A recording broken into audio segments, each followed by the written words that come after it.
الحمد لله وحده والصلاة والسلام على من لا نبي بعده أما بعد أعوذ بالله من الشيطان الرجيم بسم الله الرحمن الرحيم وما كان هذا القرآن أن يفترى من دون الله ولكن تصديق الذي بين يديه وتفصيل الكتاب لا ريب فيه من رب العالمين أم يقولون افتراه قل فأتوا بسورة مثله وادعوا من استطعتم من دون الله إن كنتم صادقين صدق الله العظيم۔ آج نبی تراویح کے موقع پر 11ویں پارے کی تلاوت کی گئی ہے۔ اس میں یہ آیات بھی تلاوت کی گئی ہیں۔ ان آیات میں اللہ رب العزت نے قرآن کریم کے بارے میں جو اہل مکہ کے نظریات ہیں، ان کے جو خیالات ہیں، ان کا رد کیا ہے۔ قرآن کریم اپنی فصاحت و بلاغت کے اعتبار سے، اپنے انداز بیان کے اعتبار سے، چونکہ بہت اعلیٰ درجے کا کلام ہے،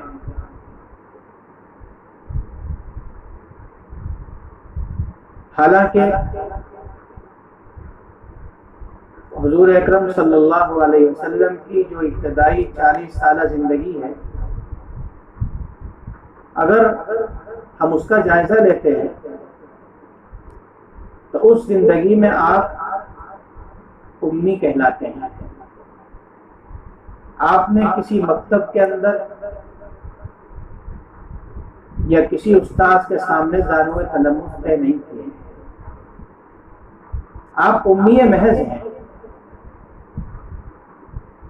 اور اس 40 سال کے عرصے میں آپ نے مکہ مکرمہ سے باہر کا زیادہ طویل سفر بھی نہیں کیا،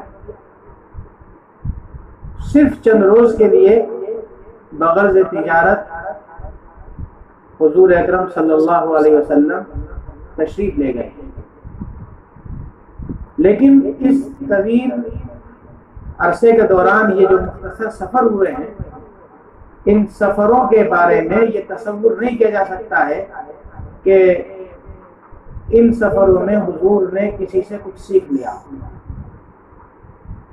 لیکن 40 سال مدت ہونے کے بعد، 40 سال عمر ہونے کے بعد، آپ کی زبان مبارک پر اچانک ایک ایسا کلام جاری ہوتا ہے کہ جو عرب کے فصحاء اور بلاغاء کو حیران اور ششدر کر دیتا ہے۔ اس لیے وہ حضرات جو حضور اکرم صلی اللہ علیہ وسلم کے انتہائی مخالف تھے اور قرآن کو اللہ کا کلام ماننے کے لیے تیار نہیں تھے،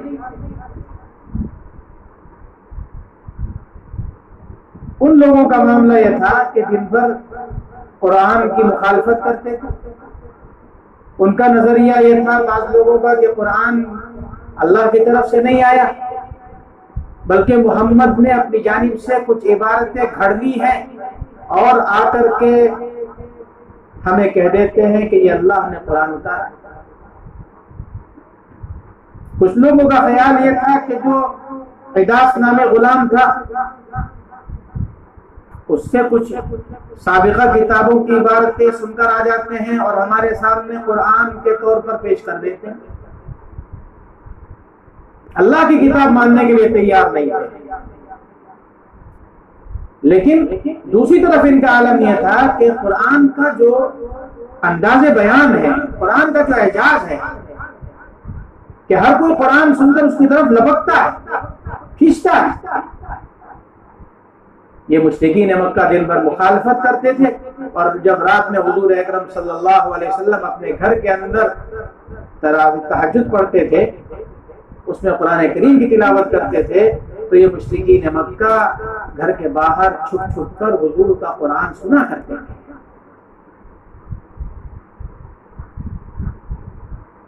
یہاں تک کہ ان کو اندیشہ ہوا کہ ہمارے جو نوجوان ہیں یا جو عورتیں ہیں یا جو بچے ہیں یا دوسرے لوگ ہیں وہ کہیں قرآن سن کر کے اس کی طرف مائل نہ ہو جائیں، اس لیے کوشش کرتے تھے لوگوں کو قرآن سے روکنے کی، لیکن خود کا عالم یہ تھا کہ راتوں کو چھپ چھپ کر کے حضور کا قرآن سنا کرتے تھے بڑے بڑے سردار۔ یہاں تک کہ جب حضور نماز سے فارغ ہوتے یہ گھروں کو واپس جاتے تو ایک دوسرے سے ملاقات ہوتی، کہتے بھائی تم یہاں کیسے آ گئے؟ وہ پوچھتا کہ تم یہاں کیسے آ گئے؟ کہتے بھائی یہ کلام ہی ایسا ہے کہ اس کو سنے بغیر سکون نہیں ملتا ہے، تو عہد کرتے کہ ہم آئندہ نہیں آئیں گے، لیکن اگلی رات پھر آ جاتے۔ یہ قرآن کا اعجاز تھا، لوگ اس کی طرف کھینچتے تھے۔ اسی کیفیت کی بنیاد پر بعض لوگوں نے کہتے کہ قرآن سحر ہے، محمد شاعر ہے، بعض نے کہتے کہ قرآن شعر ہے، محمد شاعر ہے، بعض نے کہتے کہ قرآن کہانت ہے، محمد کاہن ہے۔ حالانکہ قرآن نہ سحر ہے، نہ شعر ہے، نہ کہانت ہے۔ وما هو بقول شاعر، قرآن کہتا ہے کہ یہ کسی شاعر کا کلام نہیں ہے۔ قلیلا ما تؤمنون، تم بہت تھوڑا اس بات پر ایمان لاتے ہو۔ ولا بقول کاہن، اور نہ کسی کاہن کا کلام ہے۔ قلیلا ما تذکرون، تم بہت تھوڑا سمجھتے ہو۔ اور نہ حضور جو ہے وہ دیوانے، بعض لوگ کہتے تھے کہ یہ دیوانے پن میں، جنون میں نہ جانے کیا کیا باتیں کہتے رہتے، طرح طرح کی باتیں کہتے، لیکن کسی طریقے سے اللہ کا کلام ماننے کے لیے تیار نہیں تھے۔ تو ایک موقع پر اللہ تعالیٰ نے ان لوگوں کو چیلنج کر دیا کہ اگر تم قرآن کو اللہ کا کلام نہیں مانتے بلکہ یہ مانتے ہو کہ محمد گھڑ کر لے آتے ہیں، تو تم بھی تو عربی زبان کے ماہر ہو، ہم تمہیں چیلنج کرتے ہیں کہ تم اس جیسا قرآن بنا کر کے لے آؤ۔ قُلْ لَئِنِ اجْتَمَعَتِ الْإِنسُ وَالْجِنُّ عَلَىٰ أَن يَأْتُوا بِمِثْلِ هَٰذَا الْقُرْآنِ، آپ فرما دیجئے کہ اگر سارے انسان اور جنات مجتمع ہو جائیں اس بات پر کہ اس جیسا قرآن لے آئیں، لَا يَأْتُونَ بِمِثْلِهِ، تو اس جیسا کلام نہیں لا سکتے ہیں۔ وَلَوْ كَانَ بَعْضُهُمْ لِبَعْضٍ ظَهِيرًا، اگرچہ ایک دوسرے کے معاون بن جائیں۔ یعنی یہ چیلنج کسی خاص فرد کو نہیں ہے، کسی خاص جماعت کو نہیں، کسی خاص قبیلے کو نہیں، کسی خاص علاقے کو نہیں ہے، بلکہ پوری دنیا کے اندر جو کوئی تمہیں مدد دے سکتا ہو اس جیسا کلام بنانے پر، انسانوں میں، جنات میں، اللہ کے علاوہ جتنی مخلوقات ہیں ان سب کو اکٹھا کر لو اور پھر اس جیسا کلام بنا کر کے لے آؤ۔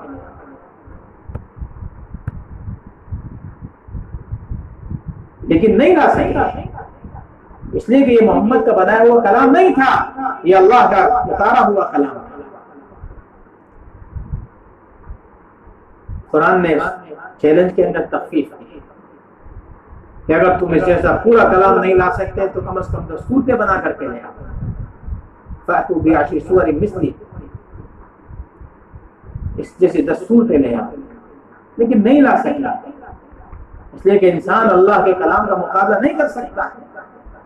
پھر اس کے اندر تخفیف کی گئی کہ اچھا ایک سورت بنا کر کے لے آؤ۔ اور قرآن کریم کے اندر جو سب سے چھوٹی سورت ہے سورہ کوثر،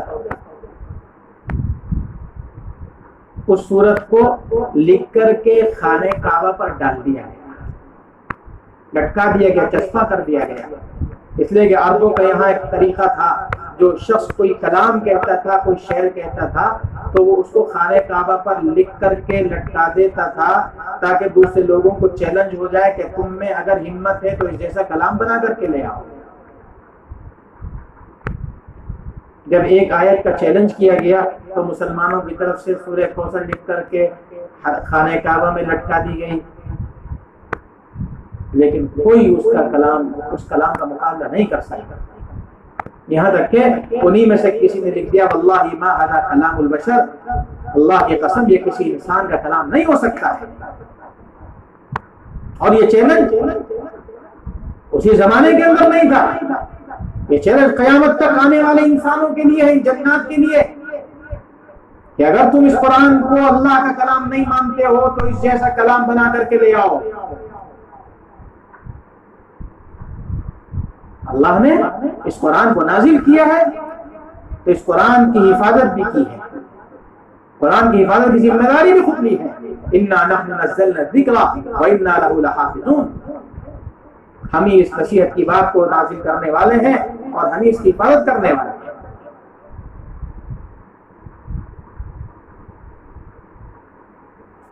اسی لیے اس آیت کے اندر فرمایا وما كان هذا القرآن ان يفترى من دون اللہ،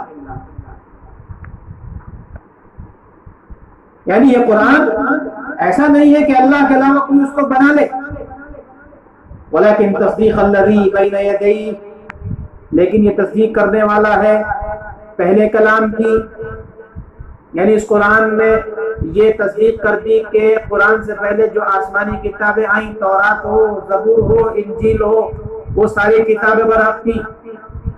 قرآن نے یہ بھی تصدیق کر دی کہ حضور اکرم صلی اللہ علیہ وسلم سے پہلے جتنے انبیاء علیہ السلام تشریف لائے وہ تمام انبیاء برحق تھے، ان کی تعلیمات برحق تھی، اس لیے فرمایا کہ یہ پچھلے کلام کی تصدیق کرنے والی کتاب ہے، وتفصیل الکتاب لا ریب فیہ من رب العالمین، اور بیان کرتا ہے ان چیزوں کو جو تم پر لکھی گئی ہیں جس میں کوئی شک و شبہ نہیں ہے، یہ پروردگار عالم کی طرف سے۔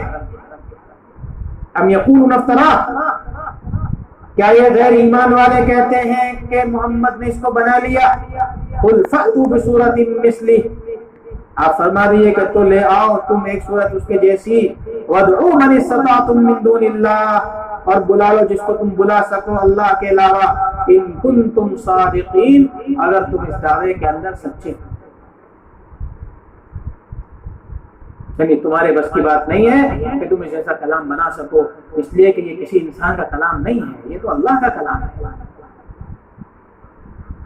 کلام الملوک کی ملوک الکلام، بادشاہوں کا جو کلام ہوتا ہے وہ تمام کلاموں کا بادشاہ ہوتا ہے، اور اللہ رب العزت تو احکم الحاکمین ہے، تمام بادشاہوں کے بادشاہ ہیں، دنیا کے بادشاہوں کی حکومتیں وقتی ہیں، ان کی بادشاہت وقتی ہے، ان کا اقتدار وقتی ہے، لیکن اللہ رب العزت کی بادشاہت، اللہ کی حکومت، اللہ کا اقتدار جو ہے وہ ہمیشہ ہمیشہ کے لیے۔ آج بھی اگر دنیا کے کسی ملک کے اندر کسی حکمراں کو حکمرانی ملی ہوئی ہے تو وہ عارضی ہے، جبکہ اللہ کی حکمرانی آج بھی کامل اور مکمل ہے، دائمی۔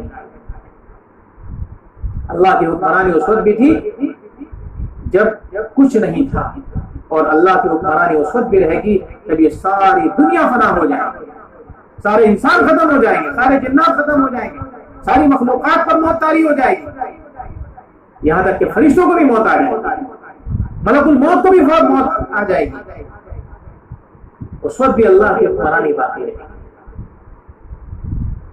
اور اس لیے جو حضرات قرآن کے بارے میں شک میں مبتلا ہیں، قرآن ان کو آج بھی چیلنج کرتا ہے، اور ایسا نہیں ہے، قرآن کے جو مخالفین ہیں وہ آج بھی قرآن کا مثل بنا کر کے لانے کی کوشش کرتے ہیں، لیکن امت ہمیشہ ایسی کوششوں کو رد کرتی رہی ہے اور رد کرتی رہے گی۔ خلیفہ ہارون رشید کے زمانے میں ایک طریقہ تھا کہ وہ تمام مذہبوں کے عالموں کو بلا کر کے ایک مجلس منعقد کرتے تھے، اس میں ہر عالم اپنے مذہب کی تبلیغ کرتا تھا۔ چنانچہ ایک مرتبہ ایک عالم آئے، مذہب نصرانیت کی بڑی اچھی ترجمانی کی، ان سے ہارون رشید متاثر ہوئے اور مجلس ختم ہونے کے بعد ان کو دعوت دی کہ تم ایمان قبول کر لو تو مسلمانوں کو بڑا فائدہ ہو جائے گا، لیکن انہوں نے ایمان قبول نہیں کیا، چلے گئے۔ اگلے سال پھر اسی مجلس کا انعقاد ہوا، وہی شخص جو پہلے عیسائی مبلغ بن کر آئے تھے اس مرتبہ ہارون رشید کے دربار میں مسلمان مبلغ بن کر آئے۔ ہارون رشید کو بڑا تعجب ہوا۔ مجلس کے ختم ہونے کے بعد ہارون رشید نے پوچھا کہ کیا واقعہ ہے، کیا معاملہ ہے؟ میں نے تمہیں ایمان کی دعوت دی تھی، تم نے قبول نہیں کیا تھا، اور آج دیکھ رہا ہوں کہ تم مسلمان ہو۔ تو کہنے لگے کہ میں اصل میں آپ کے پاس سے جانے کے بعد سوچنے لگا کہ میں ابھی تک اپنے مذہب پر عمل کر رہا ہوں، دوسرے مذہبوں کا میں نے مطالعہ نہیں کیا، چنانچہ میں نے ارادہ کیا کہ ان مذاہب کا جائزہ لیا جائے۔ میں نے سب سے پہلے اپنی کتاب انجیل کو لیا اور اس کو بہت اچھے انداز سے لکھا، میں کاتب ہوں، لیکن میں نے اس میں اپنی جانب سے کچھ تبدیلیاں کر دی، اور پھر وہ کتاب لکھ کر کے اپنے چرچ میں گیا، عبادت گاہ میں گیا، وہاں پادری کو میں نے وہ کتاب پیش کی، اس نے اس کتاب کی خوبصورتی کو دیکھ کر کے قبول کر لیا۔ مجھے لگا کہ یہ بات جو ہے اچھی نہیں ہے کہ اس نے کتاب کو دیکھا نہیں کہ کیا لکھا ہے۔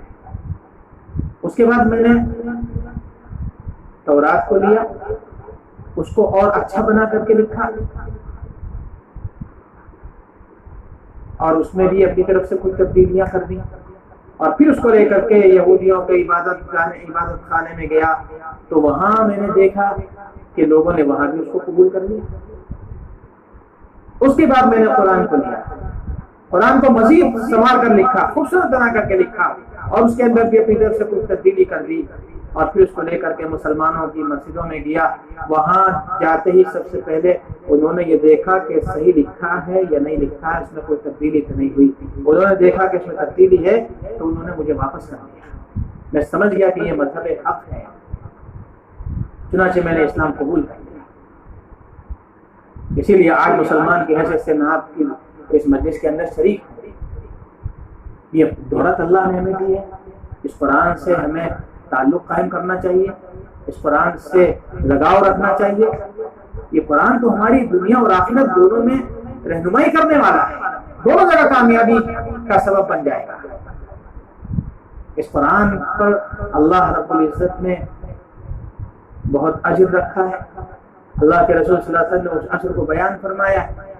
اس لیے ہمیں چاہیے کہ اللہ نے جو ہمیں یہ دولت دی ہے ہم اس کی قدردانی کریں، اس کی تلاوت کریں، اس کو سمجھیں، اس کے مطابق عمل کریں۔ یہ ہماری زندگی گزارنے کا طریقہ ہے، دستور العمل ہے، یہ شاہراہ حیات ہے۔ اس میں ہماری پیدائش سے لے کر کے موت تک ہر مرحلے کا بیان موجود ہے۔ اس لیے ہمیں اس قرآن سے تعلق محفوظ کرنا چاہیے، اس کی تلاوت کرنی چاہیے۔ اللہ تعالیٰ ہم کو قرآن سے تعلق رکھنے والا بنائے۔ خاص طور سے یہ رمضان اور قرآن یہ تو ایک دوسرے کے ساتھ لازم اور ملزوم ہے۔ قرآن کا نزول سب سے پہلے رمضان کے مہینے کے اندر ہی ہوا، اسی لیے روایات میں آتا ہے کہ ہر سال پورا قرآن کریم جتنا نازل ہوتا تھا حضور پر، اس پورے قرآن کا دور حضرت جبرائیل علیہ السلام کے ساتھ کیا کرتے تھے۔ حضرت جبرائیل کو حضور سنایا کرتے تھے، حضور کو حضرت جبرائیل سنایا کرتے تھے۔ اور حضور کا معمول تھا کہ رمضان میں قرآن کی تلاوت بڑھا دیا کرتے تھے، اور رمضان کی مبارک ساعتیں چل رہی ہیں، اس لیے ہم سے جتنا زیادہ سے زیادہ ہو سکے قرآن کریم کی تلاوت کرنی چاہیے۔ اللہ تعالی ہم سب کو عمل کی توفیق عطا فرمائے۔ وآخر دعوانا الحمد للہ رب العالمین۔